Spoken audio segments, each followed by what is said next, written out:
Alors nous sommes aujourd'hui donc le mercredi 17 Adar Bet et nous sommes arrivés d'Af Mem Dalet de Souka. Nous sommes arrivés à la ligne 17. On va juste reprendre la question que Abaye il a posée à Rava. Pourquoi dans le Lulav on fait 7 jours, Zech el Mirdash, et dans la Alava on fait qu'un seul jour? Alors on a répondu à la fin à Madame Savit. Il dit, étant donné que le Lulav c'est la Torah, c'est pour ça qu'on fait 7 jours. Zech el Mirdash et la Alava, comme c'est des Rabbanan, on fait un seul jour. C'est là où l'Agma lui pose une question. Leman, qui a dit la Alava que c'est des Rabbanan? Et les Malé Abba Shaoul. Si on va selon Abba Shaoul, Amal Alfi Nahal Ketiv, Shtay, Ahat le Lulav Hat Mirdash. Selon Abba Shaoul, comme il y a marqué dans la Torah, Alfi Nahal, et la Alava, donc c'est marqué au pluriel. Et donc lui, il a dit pourquoi il y a marqué au pluriel. De là on apprend la Araba du Lulav et la Araba du Bet Hamikdash. Donc tu vois bien que la Araba du Bet Hamikdash elle est aussi la Torah. Donc c'est pas des Hachamim. Alors pourquoi on fait un seul jour? Et les Rabbanan, si maintenant on va selon les Hachamim, El Chedag Merila. Hachamim ont dit que la Araba c'était dans la Chalem Moshe Sinai. C'est même pas des Hachamim. Alors pourquoi tu réponds que la Araba c'est des Rabbanan? De Amar Rabbi Asi, Amar Rabbi Yochanan, Mishum Rabbi Nehunia, Ishbaqat Bet Hortan. Donc on a vu cette idée déjà. Que Rabbi Asi, il a dit au nom de Rabbi Yochanan, au nom de Rabbi Nehunia, Ishbaqat Bet Hortan. Il a dit, Aesra Neterot, Araba, Benesuchamayim, Halachale Moshe Sinai. Donc tu vois bien que, vous vous rappelez, on a parlé des 10 plantations. On a dit quand un homme il a 10 plantations, et ce sont des jeunes plantations, qu'on est à la 6e année, juste à l'entrée de la 7e année. Normalement, on arrête de travailler la terre un mois avant, mais pour les petites jeunes plantations, on a le droit de labourer, de travailler la terre jusqu'à la veille de Rosh Hashanah. Et quand on a 10 jeunes plantations, on peut travailler tout le terrain. Alors que si on a moins, on ne peut travailler que autour de chaque arbre, de chaque plantation. Ça, c'est Aïsan et Terot. Araba, donc la Araba qu'on fait au Bet Hamikdash. Veni Sochamaim, et le fait de verser de l'eau dans les sacrifices tous les 7 jours, les matins de 7 jours de Sukkot, ces 3 notions-là sont Halakha et Moshe Sinai. Donc tu vois bien qu'on n'a personne qui dit que la Araba c'est des Rabbanan. Alors comment Rav Zavid il a dit que la Araba c'est des Rabbanan? Ella Amar Rav Zavid. C'est pour ça que Rav Zavid rectifie. Il dit Amar Rav Zavid Meshimé de Rabba au nom de Rabba. Lulav de etli haïkad min Torah. Birvolin avdena li shiv'a zech l'mirdash. Araba de etli haïkad min Torah. Birvolin avdena shiv'a zech l'mirdash. Donc Rav Zavid donc il nuance un petit peu la réponse. Il dit le lulav etli haïkad min Torah. C'est-à-dire dans la Torah il est écrit clairement le lulav. Et comme il écrit clairement le lulav dans la mission du lulav dans la Torah, c'est pour ça qu'aujourd'hui on fait 7 jours Zech el Mirdash. Mais la Araba, c'est vrai qu'elle est Halakha Moshe Sinai, mais elle n'est pas clairement écrite dans la Torah. Et comme elle n'est pas clairement écrite dans la Torah, alors on n'en fait qu'un seul jour et on n'en fait pas 7 jours. Amar Rish Lakish. Kohanim Ba'ale Mumin. Nechnasim ben ha'olam en la-mizbeach kedei lasset ba'alava. Rish Lakish dit comme ça. Nous on sait que les Kohanim qui sont ba'alei mumin, qui ont des défauts, normalement, ils n'ont pas le droit de, comme ils ne font pas les sacrifices, donc ils n'ont pas le droit de dépasser la limite là où il y a le mizbeach. Donc il y a le mizbeach, après il y a le oulam. Donc vous vous rappelez, quand on rentre au Bet Hamikdash, on a donc à notre gauche le Mizbeach, au centre il y a le Oulam et le Hechal, et donc entre les deux il y a l'espace, et à côté ici, à côté nord, il y a tout ce qui est les tables, là où on fait la shhita des animaux. Alors dit que les Kohanim Ba'alei Mumin, ceux qui ont des défauts, ils n'ont pas le droit de dépasser le Mizbeach et d'aller dans l'espace qui est entre le Mizbeach et le Oulam. Parce qu'ils n'ont pas le droit de rentrer un peu plus pour servir, on leur interdit. Non, mais ça nous, même avant le Mizbeach, on n'a pas le droit. Mais par contre, il dit, donc, Rish Lakish, quand ils font la mitzvah de la Alava, comme ils doivent tourner autour du Mizbeach, alors pour tourner, obligatoirement, ils sont obligés de passer entre le Mizbeach et l'Oulam. Alors là, ils se permettent de faire ça. Ils passent dans cet espace normalement interdit. Pour la Alava. pour la Arava, et donc ils font le tour avec tout le monde. C'est la signification de cet Arava. C'est Halakha de Moshe Sinai. Amale Rabbi Yohanan, mi amara. Rabbi Yohanan il dit à Rish Lakish, qui a dit ça? On a le droit de passer? Oui, non, ça veut dire que Les Kohanim, ils peuvent. c'est une obligation de faire donc le tour de Mizbeach avec la Arava. Alors la m'a dit mi amara ha ihu amar. Elle m'a dit comment Rabbi Yohanan il pose qui a dit ça alors c'est lui-même qui a dit. Dit amar Rabbi c'est amar Rabbi Yohanan. C'est Rabbi Yohanan lui-même qui a dit ça. Mishum Rabbi Yohanan ish beqad bet hotan. Aysan netorot Arava venisura même. La khani Moshe Sinai. C'est Rabbi Yohanan lui-même qui a dit que la Arava c'est la khani Moshe Sinai. Et maintenant il nous pose la question qui a dit que c'est obligé de faire ça? Comment que c'est dit que c'est obligé? Toi-même tu dis la khani Moshe Sinai maintenant tu dis qu'il est obligé de faire ça. Il m'a dit non, elle a mi amara bentila dilma bisqifa. Mi amara beba'al mu'min dilma betnimin. Il m'a dit non, en fait la question de Rabbi Hanan, c'est quand on a dit que les Kohanim, même s'ils ont un défaut, ils peuvent tourner autour. D'accord? Il dit mais qui t'a dit que la halava, il faut la prendre dans la main et tourner avec? Peut-être que la halava, il faut la mettre juste autour du Mizbeach. Et donc le Kohanim ba'al mu'min n'ont pas le droit de tourner. On n'a pas besoin. La mitzvah de la halava, c'est pas de tourner avec la halava sur le Mizbeach. C'est juste de la poser sur le Mizbeach. Et donc les Kohanim ba'al mu'min n'ont pas le droit d'entrer là-bas.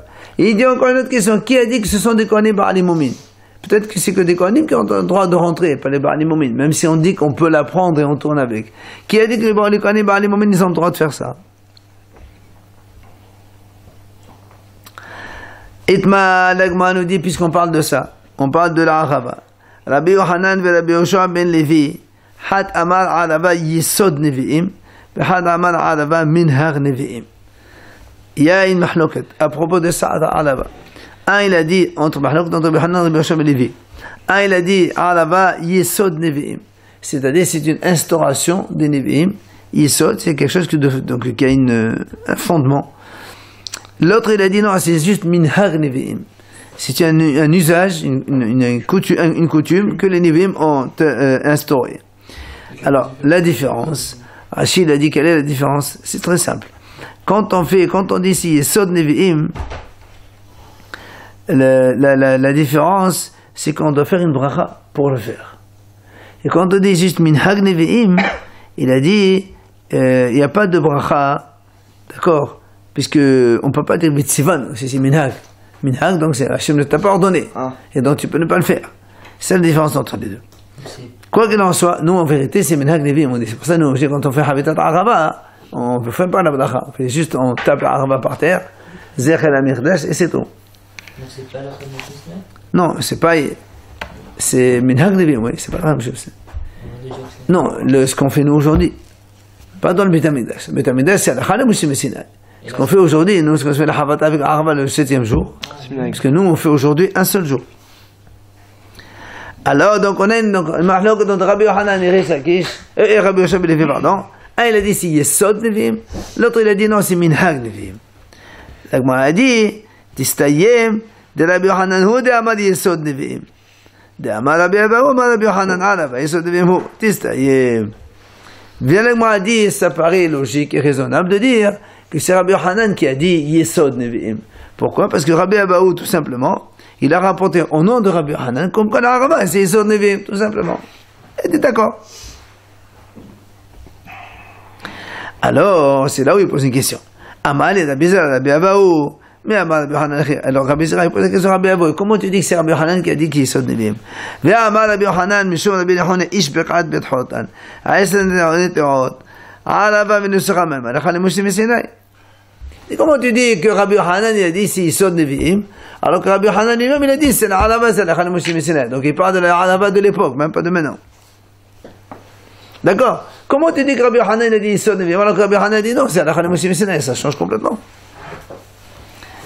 Alors, Eshtomim Keshahada. Il s'est un peu. On a dit que c'était par rapport à avant. Alors, justement, lui, il parle pas d'avant, il parle il parle pas de avant et maintenant, il parle tous les deux que c'est avant. Il a dit que la halava de l'époque, c'est Yesod Nevi'im. Alors, il dit, comment tu dis que c'est Yesod Nevi'im? Rabbi Yohanan lui-même a dit que c'est Halakha le Moshe Sinai, c'est pas Yesod Nevi'im. Alors il m'a dit, Ishtomem Keshe Ahada. Il s'est un peu, il a été un peu choqué de la question. C'est vrai, c'est une bonne question. La chez l'Islam, il faisait 7 jours, peut-être apparemment. Non, mais on parle de l'époque de 7 jours. On parle de l'époque de Beth Amikdash. À la fin, il a répondu. Ve'amar, Shechachum, Ve'hazov Yesedum. Il dit en fait, non. C'est vrai que Rabbi Hanan a dit, c'était Nachal Moshe Sinai. Ça, c'était avant. Ensuite, quand il y a eu la destruction de Beth Amikdash, et qu'ils ont été exilés à Babel, et ils ont oublié, ils sont venus les Nevi'im, ils ont réinstauré Yesod Nevi'im. Donc c'est le même Rabbi Hanan qui dit, donc c'est pas contradictoire. D'abord, Nachal Moshe Sinai dans le Beth Amikdash au premier, après quand il y a eu la destruction, ils sont partis à Babel, ils ont un peu oublié, parce que ça fait 70 ans, ils ont oublié comment on fait. Et quand ils ont reconstruit le deuxième Beth Amikdash, les Nevi'im, Haggai, Zechariah, Malachi, les trois Nevi'im qui étaient là présents, ils ont réinstauré ce minhag de Arava. Ils l'ont réinstauré, c'est-à-dire le Yesod alors. Absolument, si, Yesod Nevi'im. C'est pas aujourd'hui. Oui, mais ça c'est l'avis de Rabbi Hanan. L'autre Rabbi Shimon dit non, c'est pas Yesod, c'est minhag Nevi'im. Alors là, on m'a dit, Rabbi Hanan achi, comment tu peux dire une telle chose que Rabbi Hanan a dit que à Bavel ils l'ont oublié et après en Israël ils l'ont remis. Ve'a amar Rabbi Hanan dilchun amri dilhun hi. Et Gmari a dit que Rabbi Hanan, quand il faisait le cours, Rabbi Hanan était en Israël. Et quand il faisait un cours de drashot au Hachamim d'Israël, il leur disait, au début je pensais que la Torah elle est à vous, c'est-à-dire que c'est vous qui êtes les plus forts. Après je me suis rendu compte, d'Ilhoni, que la Torah elle est plus chez les Babyloniens, parce qu'il y a beaucoup de Hachamim de Babel qui sont venus en Israël. C'était des grosses têtes. Alors il a dit, moi je pensais que la Torah c'était vous. Maintenant j'ai vu que la Torah elle était plus à Babel qu'en Israël. Donc quand tu vois Rabbi Hanan, il ne peut pas dire, ah à Babel ils ont oublié. Ils n'ont pas oublié, au contraire, à Babel ils étaient encore très forts. Donc comment tu dis que Rabbi Hanan a dit, c'était à la Khan ils ont oublié? C'est pas oublié. Rabbi Hanan a dit, à Babel ils étaient encore plus importants qu'en Israël. La Gemara répond, la Kashia, Kan Bamirdash, Kan Birvolin. Réponse de la Gemara, elle dit non. En fait, il n'y a pas de contradiction. Rabbi Hanan, il a dit, la Alava, c'est à la Khan Moshe Sinai, c'est dans le Beth Amikdash. C'est-à-dire, on fait dans le Beth Amikdash, tout ce qu'on fait, donc la Arava au Beth Amikdash, autour de Mizbeach et tout ça, c'est à la Khan Moshe Sinai. Kan Birvolin. Mais quand Rabbi Hanan a dit Yesod Nevi'im, ce sont les Nevi'im qui ont instauré de faire ça même en dehors du Beth Amikdash. À Yerushalayim, en Israël, Beersheba, Ashdod, et Haïfa et compagnie, et Tzfat, jusque donc toutes les villes d'Israël. Ça c'est Birvoulin, ça c'est Yesod Nevi'im. D'accord. Voilà. Donc maintenant on a répondu, il n'y a pas de problème. Amar Rabbi Ami, Arava Slicha Shi'ur. Rabbi Ami dit comme ça, la Arava que l'on prend, il faut qu'elle ait un Shi'ur. On parle bien sûr de la Arava du 7e jour. On ne parle pas de la Arava de Lulav. La Arava de Lulav, on a déjà vu avant, Shoshat Fahim. Vous vous rappelez? Hadash Shoshat Fahim, Arava de Fahim, Lulav 4 Fahim pour le Saint-Intègre. Donc ça, c'est à part, on ne parle pas de ça. On parle de la Arava du 7e jour. Et il faut un shiur, il a dit Rabbi.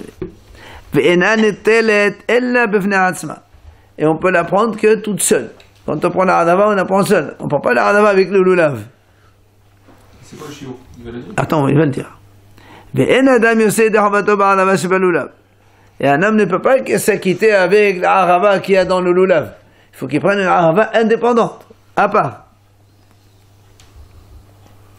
Alors là, on m'a dit, je comprends pas. Tu me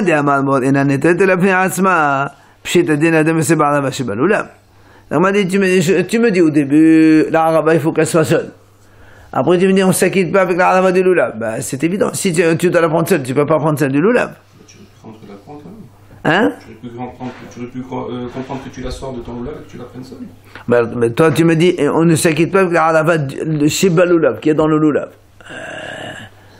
Si elle est dans le Lulav, si elle est seule, elle n'est pas dans le Lulav. D'accord? Alors, l'Agma répond, non. Ma'odete mahanim lecha de l'agbe, badagbe. Il m'a dit non, parce que j'aurais pu penser. Quand est-ce qu'il ne peut pas s'acquitter? Quand il a pris le Lulav seulement.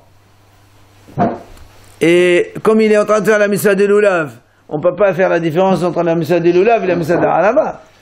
Mais s'il prend la mitzvah de Lulav une fois, Et après, de nouveau, il reprend le loulav, mais cette fois-ci pour la halava, pas pour le loulav. On aurait pu penser que ça allait pas rester, ça marcherait. Alors il dit non, même ça marche pas. D'accord? C'est-à-dire que même s'il prend le loulav la première fois avec l'office, tout le monde, il finit. Après, quand il a fini Moussaf, il vient pour Hibout halava, il prend de nouveau le loulav cette fois-ci, mais il le prend pour la halava. Et il va faire Hibout avec, il dit non, monsieur, tu dois enlever, on ne peut pas prendre le halava qu'il y a dans le loulav. Ça, c'est l'avis de Rabbi Ami. Maintenant, la Gemara dit, Balav Hasda Amar Rabbi Ishaq, Adam Yosef Rahmato Ba'alava Shebalulav. Rav Hasda lui dit non, on peut très bien prendre la harava qui est dans le loulav sans aucun problème. Maintenant, la Gemara dit,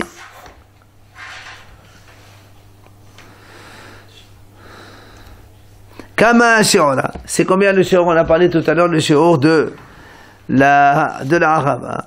Amar Rav Nachman, chez le Shabbat de Alin Nahin. Il faut prendre 3 branches de 3 tiges de harava. Normal. Nous, on en prend 5 aujourd'hui. Rav Sheshat Amar Rav Lo Ali Had Ubad Had.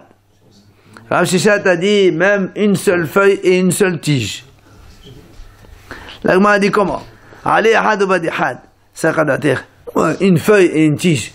Une feuille, une seule feuille verte et une tige comme ça, c'est ça la halava, c'est pas ça une halava.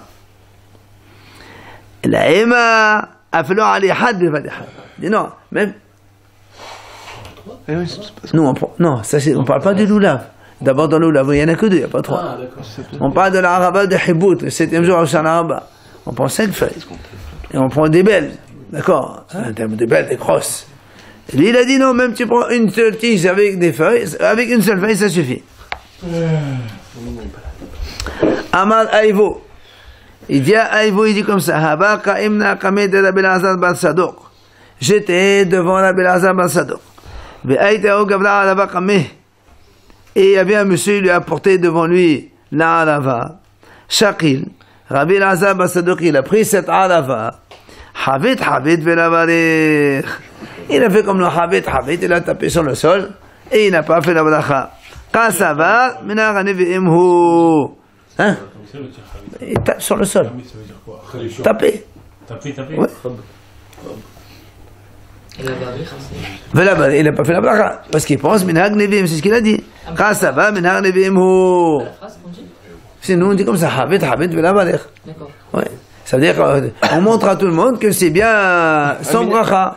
C'est bien minhag, ils n'ont pas yisod.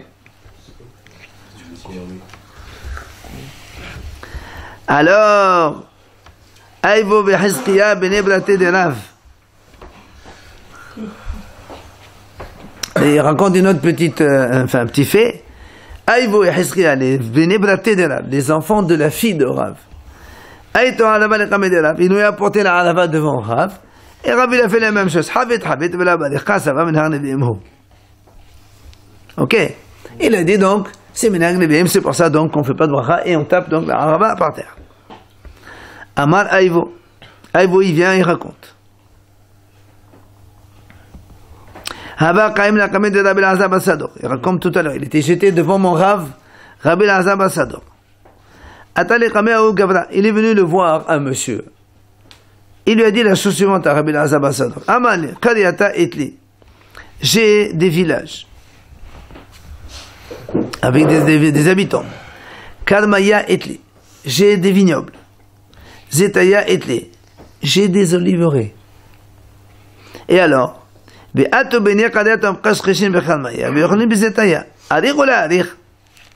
dit voilà, les enfants du village ils viennent et ils me, comment on appelle ça en français, on enlève les mauvaises pierres, enfin on arrange le champ. Et la gué, ou je sais pas quoi ce qu'on dit. Hein? La gué, c'est des arbres. Ah ouais. Des broussailles. Ouais, ça, je sais pas. Voilà, ce que vous voulez. En tout cas, ils venaient travailler dans les champs, mais ils venaient la 7e année.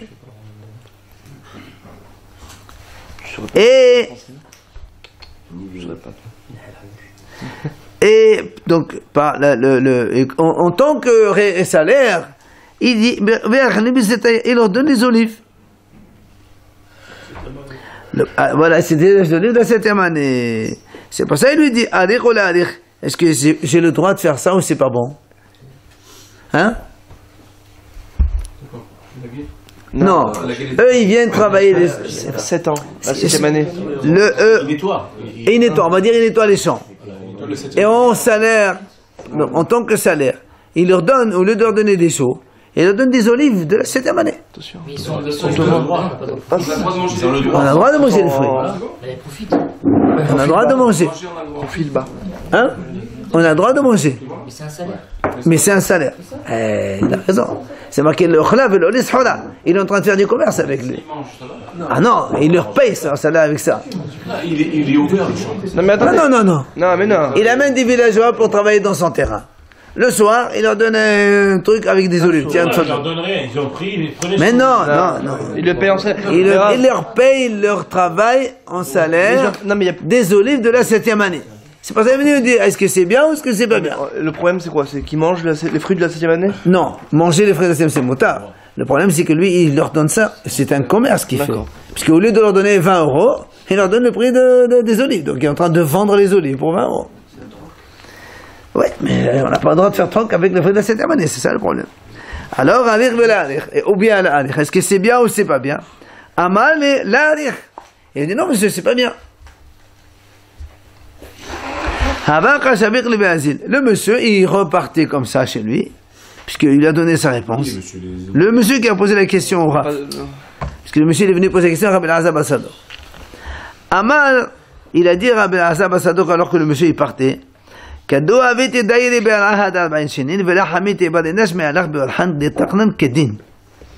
dit, ça fait 40 ans que j'habite dans cette terre, et je n'ai pas vu jusqu'à présent un homme aussi droit que celui-là.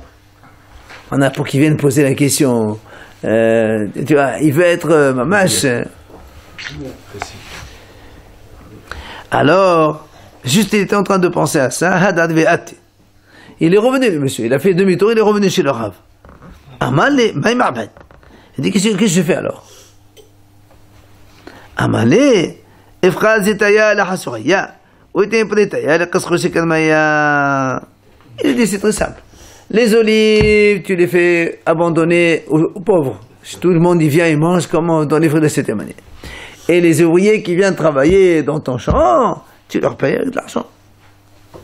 Ils vont profiter quand même, c'est un salaire aussi s'il est payé. Non, mais il paye le travail. Il perd. Il perd quoi? Parce que il lui donne des olives. Là, non, les olives, c'est des olives de 7e année, c'est pour manger. Tout le monde a le droit de manger, c'est pas à toi. Non. Il est en train de travailler la terre. Non, mais il perd. Alors, la question qui vient, c'est est-ce qu'on a le droit de travailler la terre de cette façon? C'est exactement ce que la Gemara pose. Cache-crochet, mécharé. Est-ce que c'est motard de faire ça? Là, il débroussaille, là, comme on a dit. Ouais.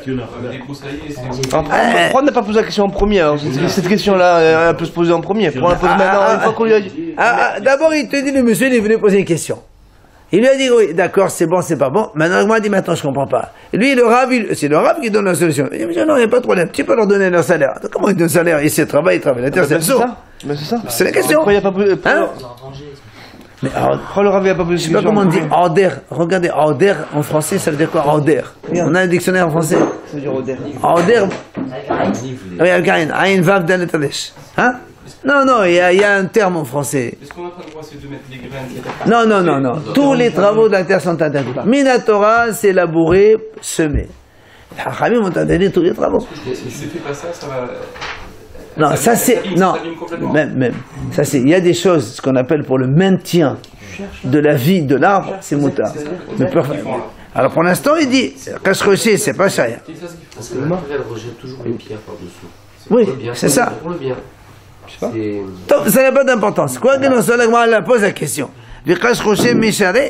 Comment il est autorisé à faire ça? Ce travail, il est permis pendant cette 7e année. Alors? Il n'y a pas en d'air?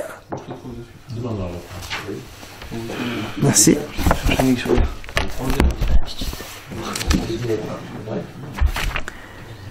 C'est pas la bonne place. Aïe. Ah, voilà. Bêcher, sarclé. Binage, plutôt ça. Ici, c'est sarclé, c'est ça en fait. Même en français, c'est pareil qu'en hébreu, hein, on comprend. Hein? Il y a un outil comme ça. C'est ça, en fait. Bon, il travaille un peu la terre. Quoi qu'on soit, moi, on pose des questions. Comment on travaille la terre le 7e année? Comment? Alors, Amar Rav Uqba bar Hama. Il vient à Rav Uqba, il nous répond. Il dit, il y a deux types de qishkush, de travaux. Ah, pardon. Voilà la Braïta dit, dans la Torah, c'est marqué la 7e année, tu abandonnes la terre, on t'acheta et tu le laisses toute seule. Et les Hachamim ont dit, mais les kashkesh, on t'acheta, mais les sakel. Donc, tu n'as pas le droit de sarcler. On t'acheta, tu n'as pas le droit de jeter les pierres en dehors du champ. Donc, enlever les pierres non plus. Tout ça, c'est assourd. Alors, comment tu as dit, celui-là, il a dit, et me kashkeshé, mais le Rav, il n'a rien dit. Amar Rav Uqba bar Hama, il lui répond, il y a deux types de travaux comme ça. Lesquels? Had, c'est au méfilé, mais had, evdoye elani. Evdoye elani, assour, c'est au méfilé chari. Il dit, il y a deux types de. Un, c'est pour, c'est au méfilé, c'est-à-dire que, vous savez, des fois, la terre, elle fait des fentes. Alors, comme on craquelle, voilà, craquelle, le sol est craquelle. Alors, des fois, les racines, elles sortent et ça abîme tout. Là, on a le droit de recouvrir. Ça, c'est un kishrouch qui est moutard. Et l'autre, il dit, c'est quand ils veulent améliorer l'arbre, ils le font des traitements, un truc comme ça. Ça, c'est assourd. D'accord? Il y a des trucs, ce qu'on appelle minimum vital, qui est permis. Et ce qui n'est pas assez un plus pour enjoliver, faire un peu plus meilleur de production. Donc, ça, c'est assourd. Donc, c'est pour ça que l'autre, il parlait de quelque chose de permis. Donc, il lui a posé des questions. Et le Rav, il a répondu. Amal Aïvo, Mishom Rabbi Azab Basadok, il dit Aïvo, donc de nouveau une autre histoire. Mais il raconte pas, il dit pas comment il les a payés alors. Si, il lui a dit, tu les payes avec de l'argent. Il a le droit Pour ce heureusement. type de travail. Mais c'est un travail qui est permis. C'est un travail permis. Voilà. Amal Aïvo, Mishom Rabbi Azab Basadok. Il a dit Aïvo, Al Yahalech Adam Be'ave Shabbatot Yoten Meshalosh Saot. Un homme ne doit pas voyager le vendredi plus que 12 km. À l'époque, 1 km c'était 18 minutes. Fois 12, faites en compte. 216. Voilà, ça fait presque 4 heures, 3 heures et quelques de voyage. C'est-à-dire, Même du matin tôt. hein? Même s'ils partent tôt le matin, par exemple. C'est l'après-midi. S'ils partent tôt le matin. Non, lui il parle. C'est-à-dire, quand il dit il ne voyage pas pour arriver chez toi en moins de cet horaire-là. D'accord. Il dit pourquoi? Parce qu'il explique, il dit ici, Tu peux avoir des gens. on craint qu'il arrive chez lui. Et comme à l'époque c'était pauvre, et les gens ils se préparaient juste la vache, la ration de chacun pile, le pain qu'il faut pour chacun, la viande pour chacun, un truc. Et s'il va arriver un quart d'heure et une demi-heure avant Shabbat, on l'a pas prévu. Il va retrouver sans rien manger. Oui. Il faut laisser le temps pour qu'on puisse le temps de préparer. C'est pour ça qu'il dit, un homme il ne doit pas voyager le veille de vendredi plus que Shalosh par 12 km. Amal Avkanal, on allait l'éviter. Abalé au shpizé, Ahmed en akrit sa mère. Rav Kahana a dit donc ça, quand on a dit que c'est assourd, c'est qu'on y retourne chez lui. Parce que, et là, mais quand tu es invité, c'est motard. Pourquoi c'est motard? Parce que, Tu es prévu. Tu viens chez les gens. Tu es prévu. Préparé. au contraire, si tu n'as pas compté, comment tu vas arriver une demi-heure, dis voilà, monsieur, je mange. Il ne va rien prévu pour toi. Il dit non. Parce que quand un homme il va pas chez lui, il a toujours sa ration avec lui. Quand tu arrives à Marseille, tu es chez toi. Il ne faut pas que tu arrives une demi-heure avant. On n'a pas préparé pour toi. Mais si tu arrives à Paris, que tu connais personne, tu peux arriver même une demi-heure. Pourquoi? Parce que de toute façon, ton manger, il est dans ta main. Tu es préinvité, quoi. Non, mais quand on est invité. Absolument, parce que mais quand tu vas chez des invités, on ne peut pas dire que les invités, ils vont penser à toi. Si tu peux inviter à l'avance, c'est ça, inviter, ça dit tu viens de passer la nuit, on va dire comme ça. Voilà. Mais cas des Amré, il y en a qui disent Amar Rav Kahana, l'on Israël, elle a fait le vêté. Rav Kahana dit non, même dans sa maison, que de toute façon, ce qu'il va trouver, il va manger, il s'en fout. Alors que les invités, il ne peut pas manger n'importe quoi, parce qu'il est étranger là-bas. Il n'y a pas de quoi préparer. Mais même chez lui, où il peut se suffire de rien du tout, même là-bas, il n'a pas le droit d'aller. A fortiori, c'est les invités qu'il ne peut pas y aller. Et Rav Kahana raconte lui-même, il dit, Rav Kahana lui-même raconte, une fois c'était moi. Il est arrivé chez lui à la maison, il n'a même pas trouvé un petit peu de poisson comme ça pour manger. parce qu'il est arrivé comme ça un peu tard le vendredi après-midi, et donc ils n'ont pas eu le temps de préparer pour lui. Il n'avait même pas de quoi manger un petit poisson. La prière, rien. Hein? Il a pas fait la prière. La prière, il a fait qu'un problème, il arrive le soir, il a la prière. Pourquoi la prière, c'est rien? Si, ça. Ah, tu parles de la bah, on a dû lui donner, chacun enlever un petit bout de lui, mais en tout cas pour te dire qu'il n'y avait rien. Parce qu'il préparait juste ce qu'il fallait. On ne parle pas d'aujourd'hui où... Ok. Après on a dit mitzvat olav ketsat. Dans la Mishnah,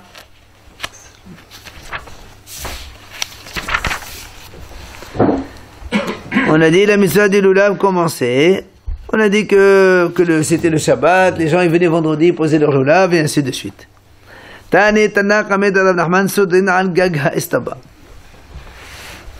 Alors ici, voilà, dans la Mishnah c'est marqué, les gens ils venaient le vendredi, ils posaient leur lulav al gabha estaba sur les marches qu'il y a dans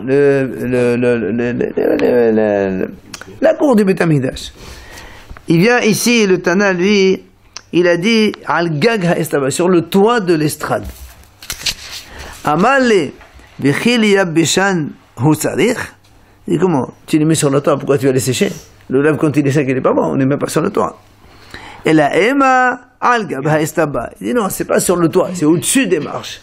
Et en fait, c'est pour nous dire ici, ça veut dire que c'est pour te dire que le Beit HaMikdash avait des marches comme ça, mais on dit qu'il y avait une sorte de, comme une véranda, pour qu'il y ait de l'ombre, quand on pose sur les marches, il y ait de l'ombre. Voilà, une sorte de abri. Voilà, un abri pour que le lave ne reste pas toute une journée comme ça dans le soleil.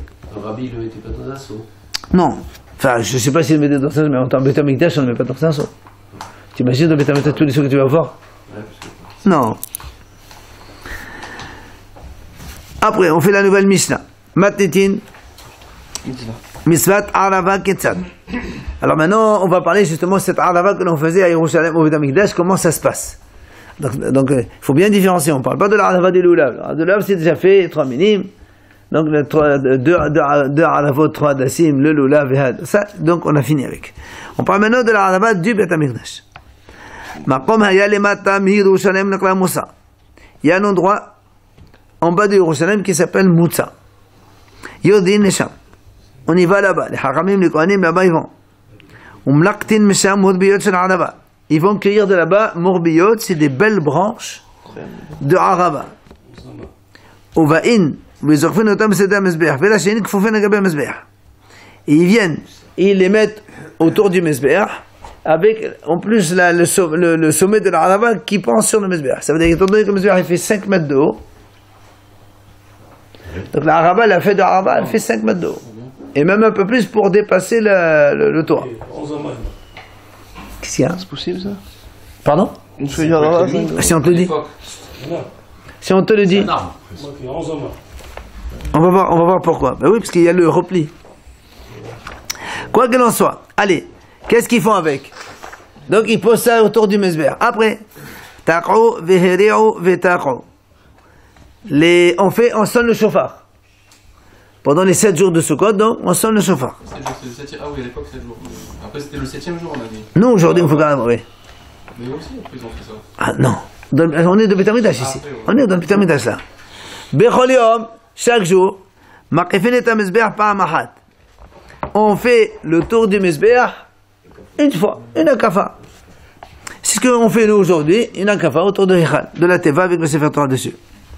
Ve'omrim, Anna Hashem Hoshi'ana, Anna Hashem Haslihana. Et quand ils tournent, ils disent ça. Rabbi Yehuda Omer, Ani Vahu Hoshi'ana. C'est ce qu'on fait nous dans les hakafot. Alors, non, mais pas en plus. La place. Pas en plus. Alors, je vous demande de prendre le Rashi à la 3e ligne, Ani Vahu, pour comprendre c'est quoi ce Ani Vahu. Nous l'avons. D'accord? Ani Vahu, c'est moi et lui. Bigematria Anna Hashem. C'est la même valeur numérique que Anna Hashem. C'est-à-dire Anna c'est 52, le nom d'Hashem c'est 26, ça nous fait 78. Tu prends la même chose ici, tu as 5 et 12, 17, 27 et 50, ça fait 77 et 1, 78. La même valeur numérique, Anivahu et Ana Hashem. Mais d'où il sort ce Anivahu? ועוד, מ-72 שמות הן הנקובים בשלוש מקראות הסימוכים בפרשת וישלח. Si vous prenez la parasha de Bishalach, là-bas il y a marqué à propos de la colonne de nuée. Vaïssa, Vaïssa, truc du Hanan, non, le Hanan. Vaïlech me'achadim, Vaïet, Vaïavo. Il y a marqué là-bas 3 psukim. Vaïssa, Vaïavo, Ben Machanim Israël ou Ben Machanim Israël. Vaïet Moshe et Yado. Il y a 3 psukim. Qu'est-ce qu'ils ont ces 3 psukim? Ou Shoshtan Bene Shevem Moshtaim Motiot. Ces 3 psukim, chacun, il a 72 lettres. Chaque pasuk, il y a 3 psukim différents, 72 lettres. 2 secondes. Omen, Shem HaMeforash. Et de ces 72 lettres, on sort le nom d'Hachem. Comment? Ot Rishona Shel Pasuk Rishon. Ve'acharona Shel Emsa'i. Ve'rishona Shel Acharon. C'est-à-dire, si on prend Les premières. tu as la parasha de Shemot à côté là? Vas-y. David, là-bas en haut. Voilà. Merci. Tu connais pas par cœur, toi? Alors, vous avez ici, voilà, Béchallah, ici, Vaïssa, Vaïavo, voilà. Vaïssa Malach Elohim, après Vaïavo Ben Machanim Israël, Vaït Moshe et Yado Aleam. Si on prend, regardez, il dit la première lettre du pasuk Vaïssa. Autre Rishona, c'est le pasuk Rishon. Ça, c'est Vav. Aharona, c'est l'Emtsai. La dernière lettre du deuxième pasuk, c'est le He. Kolala il a He. Vav, He. Ve'elishona, c'est l'Aharon. Et ainsi, le premier du dernier pasuk, Vav. Anivahu, Vav, He, Vav. C'est ça, Vahu. Anivahu, Hoshi'an. Le mot Vahu, il vient de là. Ve'rin beze hased kolam Hashem Arishon. Vahu, Vav shel Vayisa. He de Chola Laila, Vav de Vayet. Veshem HaShoshim Hu Ani. Alors si maintenant on prend, comme on a dit, il y a 72 lettres dans chaque pasuk. Si tu prends la 37e lettre, tu as Aleph de... Pourquoi la 35e? un exemple, il a pris un exemple. En fait. Tu peux prendre le deuxième, il te fait la même chose. Et tout ça, c'est des noms d'Hachem composés. Donc, le Aleph, c'est Aleph de Aharehem. Le deuxième pasuk, c'est Nun de Hanan. Et le troisième, c'est Yud. Yud de Ruach Kadim. Ça fait Aleph, Nun, Yud, c'est Ani. C'est encore un nom d'Hachem. C'est pour ça que Ani, Vahu, Hoshi'ana. Les Ani et les Vahu, c'est tous les deux, c'est les noms d'Hachem qu'on compose avec ces 3 psukim. C'est pour vous montrer un petit peu d'où ça vient, quoi, c'est bon. Alors, donc on revient à notre Mishnah maintenant. Ve'oto hayom maqifin et hamizbeach sheva pe'amim. Alors, ce jour-là, donc le 7e jour, rappelez-vous, on a dit qu'on fait 7 tours autour du Mizbeach. Comme nous, aujourd'hui, on fait à Sha'ana Rabba 7 tours autour de la Teva. B'sha'at p'tiratan mahin omed. Quand maintenant, ils quittent, ils finissent le 7e jour, ils finissent les 7 tours, ils partent. Après, c'est fini, il n'y a plus de Hakavot de Araba. Ils disent, Yof elecha Mizbeach, Yof elecha Mizbeach. C'est-à-dire, c'est beau pour toi le Mizbeach, c'est beau pour toi le Mizbeach.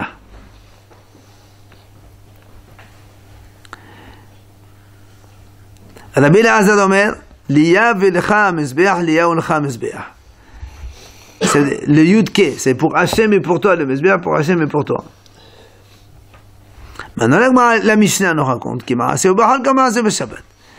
Quand tu es Hol et Shabbat, on fait la même chose. À la seule différence que quoi? C'est que le Shabbat, on ne peut pas aller cueillir la Arava comme on a dit, on va aller Yerushalayim, on les prend. On les prend la veille. Et là, j'ai eu la question de mais arrête. On m'a dit et après, on les met dans des vases en or, plein d'eau, pour que justement la branche elle ne fane pas jusqu'au lendemain. Il faut laisser jusqu'au lendemain. Ok? Tout ça, donc la Mishnah nous raconte comment ça se passe. Il vient Rabbi Hanan ben Bedaka Omer, Hariyot shel Dekel Hayom Meve'in. Et Rabbi Hanan dit non, c'était pas du tout d'Arava, c'était des branches de palmier, tout simplement.